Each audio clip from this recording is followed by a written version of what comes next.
नमस्कार दोस्तों, गणित ज्ञान कक्षा में आपका स्वागत है। जैसा कि आप जानते हैं, हम यहाँ चर्चा करते हैं मैथमेटिक्स का।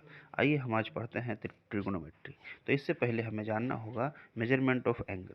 एंगल के मेजरमेंट के हमारे पास क्या तरीके हैं। तो पहले एंगल होता क्या है। तो एंगल क्या होता है, जहाँ पे दो लाइन एक दूसरे से टिल्ट होते हैं, तो अमाउंट ऑफ जो उसका टिल्टनेस होता है उसी को हम एंगल बोलते हैं। जैसे देखिए यहाँ पर ओ से ओरिजिन से दो लाइन ओ ए और ओ बी है, और दोनों के बीच का जो टिल्टनेस है वो है आपका ये थीटा। तो थीटा हो गया अमाउंट ऑफ टिल्टनेस, और इसी को एंगल बोला जाता है। इस तरह भी हो सकता है, यहाँ पे किसी भी पॉइंट पे जैसे एंगल का बात होगा तो ये पूरा जो टिल्टनेस है, जैसे ए वाला, तो ये पूरा अमाउंट ऑफ टिल्टनेस होगा दोनों का, तो ये भी एंगल होगा। यानी कि एंगल किसी भी, जैसे दो एक दूसरे पे संपाती यानी एक दूसरे के ऊपर ओवरलैप किया हुआ भी लाइन है, तो इसमें भी जीरो अमाउंट ऑफ टिल्टनेस होगा, तो यानी कि हम बोल सकते हैं कि जीरो एंगल है। तो इस तरह से आप देख सकते हैं कि अमाउंट ऑफ टिल्टनेस को एंगल बोला जाता है। अब इसे मापने के कितने तरीके हैं। तो सबसे पहले एंगल का जो यूज है बहुत ज़्यादा, वो क्या है, एक जगह पे आप अगर खड़े हैं तो आपके तरफ चार दिशाएं हैं। तो इस तरह से ये देखिए, ये एक दूसरे से कितना सेपरेट है। तो एक दूसरे से सेपरेट है, इस तरह सेपरेट है कि एक दूसरे पे लंबवत हैं। ये बोला जाता है कि एक दूसरे से परपेंडिकुलर हैं।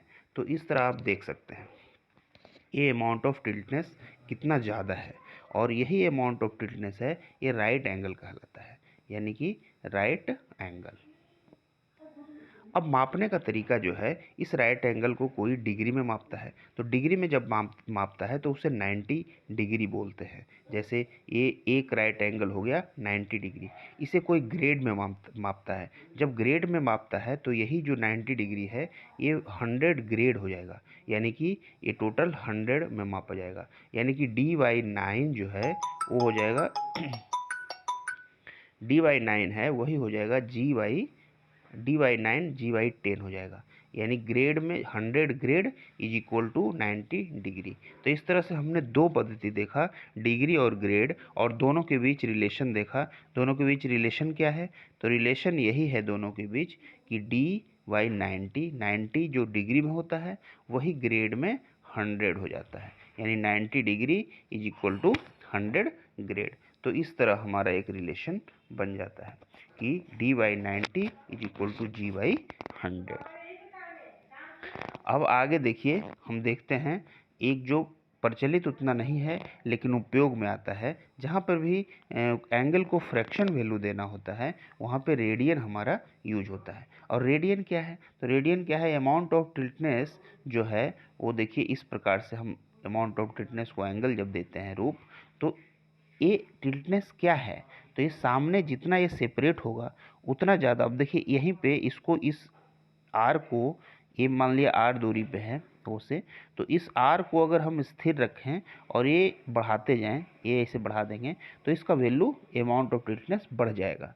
तो इस तरह से ये अगर एल है तो एल और आर, तो एल और आर का जो फ्रैक्शनल वैल्यू है, एल और आर को जो हम रेशियो निकालते हैं, तो यही अमाउंट ऑफ टिल्टनेस डिसाइड करता है। तो हम बोलते हैं theta is equal to L/R। तो एल क्या हो गया, ये सामने का जो आर का जो हो गया लंबाई, और ये आर हो गया। यानी कि हम यहाँ पे क्या करते हैं, यहाँ पे एंगल को एक सर्किल के रूप में हम देखते हैं। एक सर्किल में कि अमाउंट ऑफ टिल्टनेस देखिए एल, तो सर्किल में जैसे ही ये थीटा हम बढ़ाएंगे, इसके एक छोर को, एक इसका जो रेडियाई हम लिए हैं इसको फिक्स अगर रख कर दें और दूसरे को बढ़ाते जाएं, तो एल की लंबाई जैसे जैसे बढ़ेगा अमाउंट ऑफ टिल्टनेस बढ़ता जाएगा, क्योंकि आर स्थिर है। तो इस तरह से एल और आर का रेशियो जो है वही डिसाइड करता है कि क्या अमाउंट ऑफ टिल्टनेस है। तो इस प्रकार से हम देखते हैं कि theta is equal to L/R, और theta is equal to L/R अगर है तो इसमें अगर एल और आर दोनों बराबर हो जाएं तो थीटा इज इक्वल टू 1 हो जाएगा, फ्रैक्शनल वैल्यू इसका 1 आ जाएगा। तो यही 1 रेडियन कहलाता है। यानी कि किसी भी सर्किल में अगर उतना ही चाप की लंबाई हम लें जितना उसका रेडियस है, तो ये इस पे जो, इसके जो केंद्र पे बना हुआ जो एंगल होता है वो कहलाता है 1 रेडियन का। तो इस तरह से आप देखिए 1 रेडियन का। अब देखिए पूरा जो है, पूरा अगर हम सर्किल ले रहे हैं और इस सर्किल में पूरा हम क्या करते हैं कि इस प्रकार से अगर देखें हम पूरा, तो ये कितना होता है, ये इसको तो 2 समकोण के बराबर बोलते हैं ना, तो ये हो जाएगा आपका 2 समकोण। और लेकिन इसका आर्क का लंबाई कितना हो जाएगा, तो पूरा 2 पाई आर होता है, तो आर्क हो जाएगा पाई आर। तो पाई आर जो हो गया, ये हो गया आपका पाई आर और बटा आर, ये तो आर ही होगा ना, रेडियस तो फिक्स है। तो ये पाई आर बटे आर, इसका फ्रैक्शनल वैल्यू पाई आता है, तो ये पाई रेडियन हो गया। तो पाई रेडियन में कितना डिग्री बन रहा है, तो 180 डिग्री, यानी पाई रेडियन जो होता है वही आपका 180 डिग्री बन जाता है। पाई रेडियन ही आपका 180 डिग्री बन जाता है। एक बार फिर से आप देख लीजिए कि इस तरह से है हमारा, और पूरा ये है आर है, और आर की लंबाई हो गया पाई आर। तो आर की लंबाई जब पाई आर हो गया तो ये 180 डिग्री हो गया, यानी पाई आर, आर की लंबाई बटे रेडियस बराबर 180 डिग्री।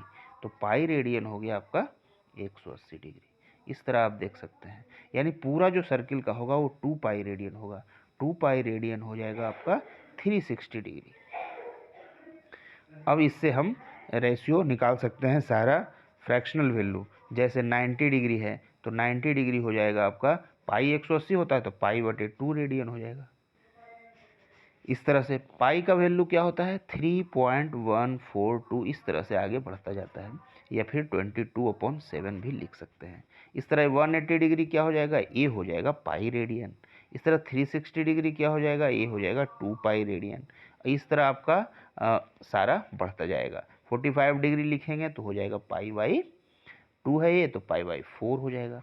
तो इस तरह से आप फ्रैक्शनल वैल्यू दे सकते हैं। अब देखिए, अभी तक हमने 3 पद्धति हमने सीखा। एक तो हो गया ग्रेड, एक हो गया आपका डिग्री, और एक हो गया आपका रेडियन।